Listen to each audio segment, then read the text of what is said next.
ਰਾਖਸ਼ ਅਸਰ। ਜੋ ਜੀਵ ਗਲਤੀ ਕਰਕੇ ਬਣ ਜਾਵੇ ਉਸ ਨੂੰ ਇਨਸਾਨ ਕਹਿੰਦੇ ਹਨ। ਜੋ ਗਲਤੀ ਤੇ ਗਲਤੀ ਕਰਦਾ ਹੀ ਜਾਵੇ ਜਾਂ ਇੱਕ ਹੀ ਗਲਤੀ ਨੂੰ ਬਾਰ-ਬਾਰ ਦੁਹਰਾਵੇ ਉਸ ਨੂੰ ਪਸ਼ੂ ਦੀ ਆਦਤ ਜਾਂ ਹੈਵਾਨ ਹੋਣਾ ਮੰਨਿਆ ਜਾਂਦਾ ਹੈ। ਪਰੰਤੂ ਜੋ ਗਲਤੀ ਤੇ ਗਲਤੀ ਵੀ ਲਗਾਤਾਰ ਕਰਦਾ ਜਾਵੇ ਤੇ ਉਸ ਗਲਤੀ ਨੂੰ ਮੰਨੇ ਵੀ ਨਾ ਤਾਂ ਉਸ ਨੂੰ ਸ਼ੈਤਾਨ, ਰਾਖਸ਼ ਜਾਂ ਅਸਰ ਕਹਿੰਦੇ ਹਨ। ਕਿਸੇ ਨੂੰ ਵੀ ਰਾਖਸ਼ ਦੀ ਸ਼੍ਰੇਣੀ ਵਿੱਚ ਰੱਖਣ ਤੋਂ ਪਹਿਲਾਂ ਉਸਦੇ ਗਲਤ ਜਾਂ ਸਹੀ ਹੋਣ ਦੀ ਪਛਾਣ ਹੋਣਾ ਬੇਹੱਦ ਜ਼ਰੂਰੀ ਹੈ।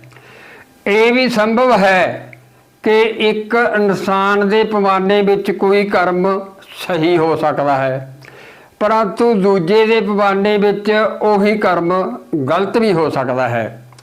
ਇਸੇ ਤਰ੍ਹਾਂ ਉਸ ਕਰਮ ਨੂੰ ਕੀਤੇ ਜਾਣ ਪਿੱਛੇ ਦੀ ਭਾਵਨਾ ਵੀ ਸਹੀ ਜਾਂ ਗਲਤ ਦਾ ਫੈਸਲਾ ਕਰਨ ਵਿੱਚ ਬਰਾਬਰ ਮਹੱਤਵ ਰੱਖਦੀ ਹੈ। ਬੇਸ਼ੱਕ ਇਨਸਾਨ ਵਿੱਚ ਬੁੱਧੀ ਦਾ ਵਿਕਾਸ ਬਾਕੀ ਪ੍ਰਾਣੀਆਂ, ਪੰਛੀਆਂ ਤੇ ਜਾਨਵਰਾਂ ਦੀ ਤੁਲਨਾ ਵਿੱਚ ਬਹੁਤ ਜ਼ਿਆਦਾ ਹੋਇਆ ਹੈ ਪਰੰਤੂ ਫਿਰ ਵੀ ਮੌਜੂਦਾ ਸਮੇਂ ਵਿੱਚ ਇਨਸਾਨ ਵਿਗਿਆਨ ਦੇ ਅਨੁਸਾਰ ਆਪਣੀ ਬੁੱਧੀ ਦੀ ਤਾਕਤ ਦਾ ਸਿਰਫ 15 ਤੋਂ 20% ਹੀ ਇਸਤੇਮਾਲ ਕਰਦਾ ਹੈ, ਜਦੋਂ ਕਿ ਧਰਮ ਦੇ ਇਤਿਹਾਸ ਵਿੱਚ ਇਹ ਇਸਤੇਮਾਲ ਬਹੁਤ ਜ਼ਿਆਦਾ ਵੱਧ ਹੁੰਦਾ ਹੈ। ਕਿਸੇ ਵੀ ਤਾਕਤ ਦਾ ਸਹੀ ਇਸਤੇਮਾਲ ਜਿੰਨਾ ਲਾਭਦਾਇਕ ਹੁੰਦਾ ਹੈ ਉਸ ਦਾ ਗਲਤ ਇਸਤੇਮਾਲ ਉਸ ਤੋਂ ਕਈ ਗੁਣਾ ਵੱਧ ਘਾਤਕ ਹੁੰਦਾ ਹੈ। ਉਦਾਹਰਨ ਦੇ ਤੌਰ ਤੇ ਪਰਮਾਣੂ ਸਮੱਗਰੀ ਦੀ ਊਰਜਾ ਤੋਂ ਬਿਜਲੀ ਬਣਾ ਕੇ ਲੱਖਾਂ ਲੋਕਾਂ ਨੂੰ ਲਾਭ ਪਹੁੰਚਾਇਆ ਜਾਂਦਾ ਹੈ, ਜਦੋਂ ਕਿ ਉਸੇ ਪਰਮਾਣੂ ਸਮੱਗਰੀ ਦੀ ਊਰਜਾ ਤੋਂ ਬਣੇ ਹਥਿਆਰਾਂ ਦੇ ਕਾਰਨ ਧਰਤੀ ਦੇ ਸਾਰੇ ਇਨਸਾਨ ਤੇ ਜੀਵ ਜੰਤੂ ਅੱਜ ਬਰੂਦ ਦੇ ਢੇਰ ਤੇ ਬੈਠੇ ਹਨ। ਇਹ ਕਲਪਨਾ ਕੀਤੀ ਜਾ ਸਕਦੀ ਹੈ ਕਿ ਜੇਕਰ 15% ਦਿਮਾਗ ਦੇ ਗਲਤ ਇਸਤੇਮਾਲ ਨਾਲ ਸਮੁੱਚੀ ਮਨੁੱਖੀ ਜਾਤੀ ਨੂੰ ਹੀ ਅੱਜ ਇੰਨਾ ਵੱਡਾ ਖਤਰਾ ਹੈ ਤਾਂ ਫਿਰ ਜੇ ਬੁੱਧੀ ਦਾ ਇਸਤੇਮਾਲ ਵੱਧ ਫੀਸਦੀ ਵਿੱਚ ਹੋਵੇਗਾ ਤਾਂ ਫਿਰ ਵੱਡੇ ਪੱਧਰ ਤੇ ਇਸ ਨਾਲ ਬ੍ਰਹਿਮੰਡ ਦੇ ਗ੍ਰਹਿਾਂ ਨੂੰ ਵੀ ਖਤਰਾ ਹੋ ਸਕਦਾ ਹੈ। ਸੰਭਵ ਤੌਰ ਤੇ ਧਰਮ ਸ਼ਾਸਤਰਾਂ ਵਿੱਚ ਰਾਖਸ਼ਾਂ ਦੁਆਰਾ ਦੇਵੀ ਦੇਵਤਿਆਂ ਨਾਲ ਯੁੱਧ ਕਰਨ ਦੇ ਕਿੱਸੇ ਆਪਣੀ ਬੁੱਧੀ ਨੂੰ ਵੱਧ ਵਿਕਸਿਤ ਕਰਦੇ ਹੋਏ ਉਸ ਦੀ ਨਕਾਰਾਤਮਕ ਵਰਤੋਂ ਦੇ ਉਦਾਹਰਨ ਹਨ। ਆਦਿ ਕਾਲ ਵਿੱਚ ਪਰਮਾਤਮਾ ਦੀ ਖੋਜ ਅਤੇ ਉਸ ਅਨੁਸਾਰ ਧਿਆਨ, ਸਾਧਨਾ ਤੇ ਭਗਤੀ ਜ਼ਿਆਦਾਤਰ ਇਨਸਾਨਾਂ ਦੀ ਜ਼ਿੰਦਗੀ ਦੀ ਨਿਤਨੇਮ ਦਾ ਪ੍ਰਮੁੱਖ ਹਿੱਸਾ ਹੁੰਦਾ ਹੈ। ਇਨਸਾਨ ਇਸੇ ਖੋਜ ਵਿੱਚ ਹੀ ਦੇਵੀ ਦੇਵਤਿਆਂ ਤੋਂ ਤਾਕਤਾਂ ਹਾਸਲ ਕਰਦੇ ਹਨ। ਜਿਸ ਤਰ੍ਹਾਂ ਦੁਨੀਆ ਦੀ ਸੁਰੱਖਿਆ ਲਈ ਪਰਮਾਣੂ ਸਮੱਗਰੀ ਨੂੰ ਚੰਚਲ ਬੁੱਧੀ, ਕੱਚਘੜ ਦੇਸ਼ ਤੇ ਆਮ ਲੋਕਾਂ ਤੋਂ ਛੁਪਾ ਕੇ ਰੱਖਣਾ ਜ਼ਰੂਰੀ ਹੈ ਅਤੇ ਉਸ ਦੀ ਸਕਾਰਾਤਮਕ ਵਰਤੋਂ ਵੀ ਕਾਨੂੰਨ ਤੇ ਸਖਤ ਨਿਯਮਾਂ ਦੇ ਤਹਿਤ ਕੁਝ ਖਾਸ ਲੋਕਾਂ ਦੁਆਰਾ ਹੀ ਕੀਤੀ ਜਾ ਸਕਦੀ ਹੈ। ਉਸੇ ਤਰ੍ਹਾਂ ਪਰਮਾਤਮਾ ਨੂੰ ਪਾਉਣ ਦੇ ਚਾਹਵਾਨ ਸਾਧਕ ਆਪਣੀ ਸਾਧਨਾ ਨਾਲ ਦੇਵੀ ਦੇਵਤਿਆਂ ਤੋਂ ਪ੍ਰਾਪਤੀਆਂ ਕੀਤੀਆਂ ਤਾਕਤਾਂ ਨੂੰ ਚੰਚਲ ਤੇ ਅਲੜ ਬੁੱਧੀ ਵਾਲਿਆਂ ਤੋਂ ਤਾਂ ਲੁਕੋ ਕੇ ਰੱਖਦੇ ਸਨ, ਪਰ ਉਹੀ ਤਾਕਤਾਂ ਨੂੰ ਕੁਝ ਖਾਸ ਲੋਕਾਂ ਨੂੰ ਮਨੁੱਖਤਾ ਦੀ ਭਲਾਈ ਵਿੱਚ ਵਰਤੋਂ ਕਰਨ ਨੂੰ ਦੇ ਦਿੰਦੇ ਸਨ। ਅਜੋਕੇ ਸਮੇਂ ਵਿੱਚ ਇੱਕ ਦੇਸ਼ ਦੀ ਫੌਜ ਦੂਜੇ ਦੇਸ਼ ਦੇ ਨਾਗਰਿਕਾਂ ਨੂੰ ਪਰਮਾਣੂ ਹਥਿਆਰਾਂ ਨਾਲ ਖਤਮ ਕਰਨ ਦੀਆਂ ਧਮਕੀਆਂ ਦਿੰਦੀ ਹੈ।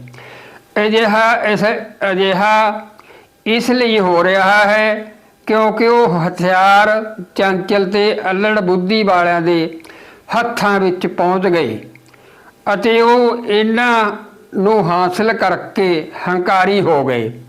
ਇਸੇ ਤਰ੍ਹਾਂ ਦੇਵੀ ਦੇਵਤਿਆਂ ਤੋਂ ਮਿਲੀਆਂ ਤਾਕਤਾਂ ਜਦੋਂ ਚੰਚਲ ਤੇ ਅਲੜ ਬੁੱਧੀ ਵਾਲਿਆਂ ਦੇ ਹੱਥਾਂ ਵਿੱਚ ਪਹੁੰਚਦੀਆਂ ਤਾਂ ਉਹ ਵੀ ਉਹਨਾਂ ਨੂੰ ਪ੍ਰਾਪਤ ਕਰਕੇ ਹੰਕਾਰੀ ਹੋ ਗਏ।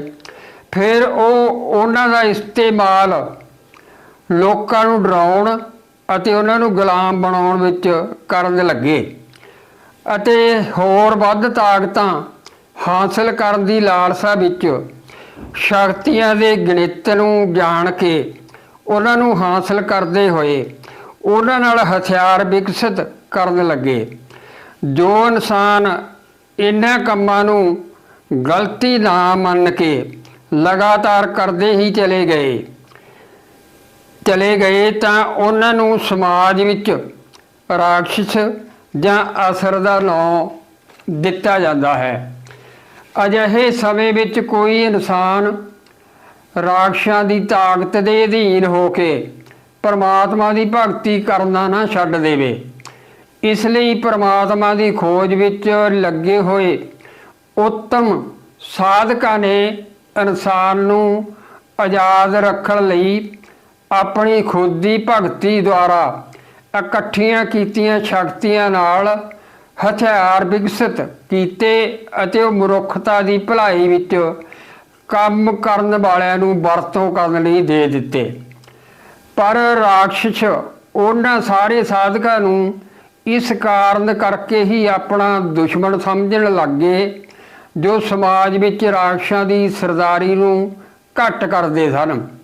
ਕਹਿਣ ਦਾ ਭਾਵ ਹਥਿਆਰ ਰਾਖਸ਼ਾਂ ਨੇ ਵੀ ਵਿਕਸਿਤ ਕੀਤੇ ਅਤੇ ਹਥਿਆਰ ਸਾਧਕਾਂ ਨੇ ਵੀ ਵਿਕਸਿਤ ਕੀਤੇ, ਪਰੰਤੂ ਦੋਵਾਂ ਦੇ ਕਰਮ ਕਰਨ ਦੀ ਵੱਖ-ਵੱਖ ਭਾਵਨਾ ਸਹੀ ਤੇ ਗਲਤ ਦਾ ਗਿਆਨ ਦਰਸਾਉਂਦੀ ਹੈ। ਪਰੰਤੂ ਦੋਵਾਂ ਦੇ ਕੰਮ ਕਰਨ ਦੀ ਵੱਖ-ਵੱਖ ਭਾਵਨਾ ਸਹੀ ਤੇ ਗਲਤ ਦਾ ਗਿਆਨ ਕਰਵਾਉਂਦੀ ਹੈ। ਅਸਲ ਵਿੱਚ ਧਰਮ ਦਾ ਰਸਤਾ ਪਰਮਾਤਮਾ ਪ੍ਰਾਪਤੀ ਦੇ ਰਾਹ 'ਤੇ ਚੱਲਣਾ, ਪਰਮਾਤਮਾ ਦੀ ਸਰਬ ਉੱਚ ਭਗਤੀ ਦੇ ਰਾਹ 'ਤੇ ਚੱਲਣ ਵਾਲਿਆਂ ਲਈ ਮਦਦਗਾਰ ਹੋਣਾ ਅਤੇ ਭਗਤੀ ਰਾਹ ਵਿੱਚ ਲੱਗੀਆਂ ਬੰਦਸ਼ਾਂ ਨੂੰ ਤੋੜ ਕੇ ਇਨਸਾਨ ਨੂੰ ਆਜ਼ਾਦ ਕਰਨ ਲਈ ਵਾਜਬ ਕਰਮ ਕਰਨਾ ਹੈ। ਜਦੋਂ ਕਿ ਇਹ ਧਰਮ ਦਾ ਰਸਤਾ ਹਰ ਇੱਕ ਇਨਸਾਨ ਨੂੰ ਆਪਣੀ ਤਾਕਤ ਨਾਲ ਝੁਕਾਉਣਾ, ਉਸ ਦੀ ਜ਼ਿੰਦਗੀ ਨੂੰ ਆਪਣੀਆਂ ਤਾਕਤਾਂ ਨਾਲ ਪ੍ਰਭਾਵਿਤ ਕਰਦੇ ਹੋਏ ਉਸ ਨੂੰ ਆਪਣੇ ਮੁਤਾਬਕ ਚੱਲਣ ਲਈ ਮਜਬੂਰ ਕਰਨਾ ਅਤੇ ਉਸ ਨੂੰ ਪਰਮਾਤਮਾ ਦੀ ਸਰਬਉੱਚ ਹਸਤੀ ਨੂੰ ਅਪਣਾਉਣ ਦੇ ਰਾਹ ਤੋਂ ਹਟਾ ਕੇ ਉਹਨਾਂ ਦੇ ਮਨਾਂ ਵਿੱਚ ਆਪਣੀ ਹਸਤੀ ਨੂੰ ਕਾਇਮ ਕਰਦੇ ਹੋਏ ਇੱਕ ਤਰ੍ਹਾਂ ਨਾਲ ਉਹਨਾਂ ਨੂੰ ਗੁਲਾਮ ਬਣਾਉਣਾ ਹੈ। ਧਰਮ ਅਤੇ ਧਰਮ ਦੇ ਰਸਤੇ ਦੀ ਇਹ ਪਰਿਭਾਸ਼ਾ ਸਮਾਜ ਵਿੱਚ ਸਹੀ ਤੇ ਗਲਤ ਕਰਮ ਦੀ ਭਾਵਨਾ ਦਾ ਫੈਸਲਾ ਕਰਦੀ ਹੈ। ਆਦਿ ਕਾਲ ਵਿੱਚ ਰਾਖਸ਼ਾਂ ਜਾਂ ਅਸਰਾਂ ਦੀ ਗਿਣਤੀ ਘੱਟ ਸੀ, ਇਸ ਲਈ ਉਹਨਾਂ ਨੂੰ ਸਮਾਜ ਵਿੱਚੋਂ ਬਾਹਰ ਕੱਢ ਦਿੱਤਾ ਜਾਂਦਾ ਸੀ ਅਤੇ ਉਹਨਾਂ ਨੂੰ ਇੱਕ ਸੀਮਤ ਦਾਇਰੇ ਵਿੱਚ ਰਹਿਣ ਦੀ ਆਗਿਆ ਹੁੰਦੀ ਸੀ। ਪਰ ਸਮੇਂ ਦੇ ਨਾਲ ਜਿਵੇਂ ਜਿਵੇਂ ਬੁਰਾਈ ਵੱਧਦੀ ਗਈ ਉਵੇਂ ਉਵੇਂ ਰਾਖਸ਼ਾਂ ਦੀ ਗਿਣਤੀ ਵੀ ਵੱਧਦੀ ਗਈ। ਹੌਲੀ ਹੌਲੀ ਰਾਖਸ਼ਾਂ ਨੇ ਆਪਣੇ ਦੇਸ਼ ਬਣਾਏ ਅਤੇ ਆਪਣਾ ਸਮਾਜ, ਆਪਣਾ ਸਾਮਰਾਜ ਵਧਾਉਣ ਲਈ ਧਰਮ ਦੇ ਰਸਤੇ 'ਤੇ ਚੱਲਣ ਵਾਲਿਆਂ ਨਾਲ ਯੁੱਧ ਕਰਦੇ ਹੋਏ ਖੁਦ ਨੂੰ ਪਰਮਾਤਮਾ ਸਿੱਧ ਕਰਨਾ ਚਾਹਿਆ। ਜਦੋਂ ਵੀ ਰਾਵਣ, ਹਰਨਾਕਸ਼, ਕੰਸ ਤੇ ਔਰੰਗਜ਼ੇਬ ਆਦਿ ਵਰਗੇ ਜ਼ਾਲਮ ਰਾਜੇ ਧਰਮ 'ਤੇ ਹਾਵੀ ਹੋਏ, ਉਦੋਂ ਹੀ ਪਰਮਾਤਮਾ ਨੇ ਕਿਸੇ ਨਾ ਕਿਸੇ ਰੂਪ ਵਿੱਚ ਖੁਦ ਆ ਕੇ ਉਹਨਾਂ ਦਾ ਸਰਬਨਾਸ਼ ਕੀਤਾ ਅਤੇ ਦੁਬਾਰਾ ਧਰਮ ਦੀ ਸਥਾਪਨਾ ਕੀਤੀ। ਜਿਸ ਤਰ੍ਹਾਂ ਸਾਧਕ ਭਗਤੀ ਕਰਦੇ ਹਨ ਉਸੇ ਤਰ੍ਹਾਂ ਰਾਖਸ਼ ਵੀ ਭਗਤੀ ਕਰਦੇ ਹਨ, ਪਰ ਕਈ ਵਾਰ ਭਗਤੀ ਕਰਨ ਵਾਲੇ ਸਾਧਕ ਆਪਣੀਆਂ ਸ਼ਕਤੀਆਂ ਦੇ ਹੰਕਾਰ ਵਿੱਚ ਰਾਖਸ਼ੀ ਸੋਚ ਅਪਣਾ ਲੈਂਦੇ ਹਨ ਅਤੇ ਕਈ ਵਾਰ ਤਾਕਤਾਂ ਹਾਸਲ ਕਰਨ ਲਈ ਭਗਤੀ ਕਰਨ ਵਾਲੇ ਰਾਖਸ਼ ਭਗਤੀ ਦੀ ਅਸਲੀ ਭਾਵਨਾ ਨੂੰ ਜਾਣ ਕੇ ਭਗਤ ਬਣ ਜਾਂਦੇ ਹਨ। ਇਸੇ ਕਰਕੇ ਹੀ ਸਮਾਜ ਵਿੱਚ ਰਾਖਸ਼ਾਂ ਦੇ ਪਰਿਵਾਰ ਵਿੱਚ ਪਰਮਾਤਮਾ ਦੇ ਭਗਤਾਂ ਦੇ ਜਨਮ ਅਤੇ ਪਰਮਾਤਮਾ ਦੇ ਭਗਤਾਂ ਦੇ ਪਰਿਵਾਰ ਵਿੱਚ ਰਾਖਸ਼ਾਂ ਦੇ ਜਨਮ ਲੈਣ ਦੇ ਕਿੱਸੇ ਆਮ ਸੁਣਨ ਨੂੰ ਮਿਲਦੇ ਹਨ ਜੀ।